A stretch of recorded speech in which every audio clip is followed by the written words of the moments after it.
هغه ادارې چې هغه زمونږ د بچو اخلاقیات خرابوي موجوده زمانه کې چې کوم د ترقۍ لپاره وکړه دنیاوي ترقي به وه چې عصري تعلیم حاصل کړي چې دنیا کې ترقي وکړو هغه د ما سره بچو اخلاقیات تباه کوي لکه څو ورځې مخکې تاسو د فشار او بنوسټۍ کې وکتل یو شو وه او پښتنې جینکې په کومو لباسونو کې ګرځېدلې دي د میډیا په پاڼه باندې پښتون ټوله جامه ووته یوې د پښتون یم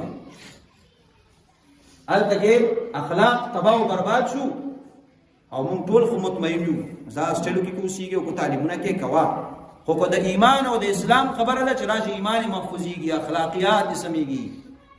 کردار یې سمېږي هلکه یو ادارې تېرولې کړه یو میاشت څه به زده کړي موږ هغه خپل معمول برقرار ساتلی دی موږ وایو چې د کور نه به قدم بار نه کړي کالج ته به هم ځي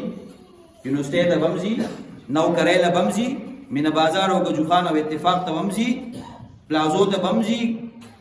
خو ګوره د مدرسې په باب کې به راته مولي صاحب دا نه وی چې دا مورکې دا خورکې دا لونکې دا د مدرسې ته راشي نو دا زموږ په کتاب کې نشته